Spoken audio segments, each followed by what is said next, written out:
Joining us first tonight at 10 o'clock, he was one of the most talented and successful actors and comedians of his generation. Robin Williams, found dead in his home near San Francisco today. He apparently committed suicide. The 63-year-old had been battling depression. Williams left his mark on millions of lives, from movies like Mrs. Doubtfire, Good Morning Vietnam, Patch Adams, the more recent Night at the Museum films, his iconic 70s TV show Mork Mindy. He's been entertaining us for nearly 40 years. He also inspired other talented entertainers, including the Valley's own comedian, Frank Caliendo. I mean, without him, I wouldn't be doing any of the stuff that I'm doing now. Well, I loved Mork Mindy. To me, Mork Mindy was brilliant. I was a kid when I was watching it.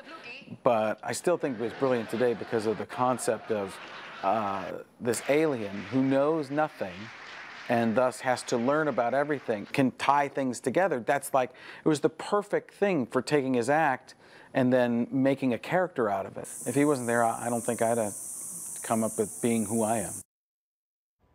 Williams performed here in the Valley as a stand-up comedian several times, and always to packed crowds.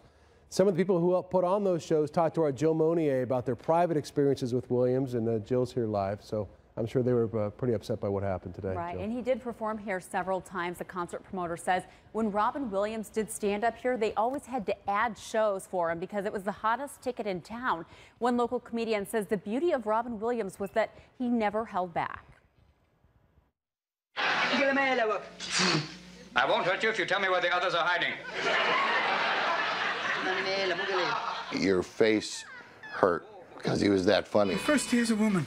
I'm getting hot flashes. Phoenix concert promoter Danny Zalisco worked with Robin Williams from time to time. He did great concert business. We had him here several times over at the Dodge Theater, Comerica. Every show sold out. Every show was great. He was the easiest guy to work with. He vividly remembers one conversation with the comedian and actor. He goes, all right, excuse me, guys, I got to go on stage now. And we turned around, and we were no further than 5 feet away from him. And all of a sudden, all hell broke loose, and tables were falling over, and glasses were breaking, and there was like a pack of dogs chasing us out of the club. And it was him with an imaginary pack of dogs.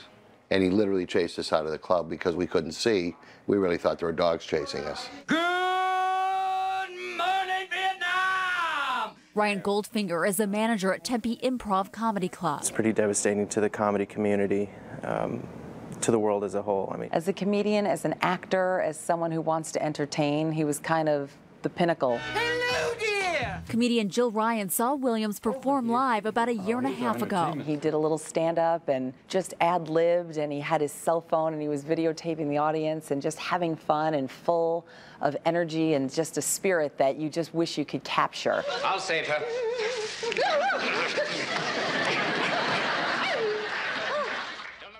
Ryan says the death came as a shock to many, mostly because you think of comedians as funny people who are always on. She says it's just not that way, and you don't know who's struggling with what. Reporting live, Jill Monier, Fox 10 News. Thank you, Jill. Reaction coming in from all over the world about Robin Williams' death, including from the White House. President Obama issued this statement tonight saying Robin Williams was an airman, a doctor, a genie, a nanny, a president, a professor, a bangarang Peter Pan, and everything in between, but he was one of a kind. An autopsy being performed on Williams, and we should have more information on his passing in the coming days.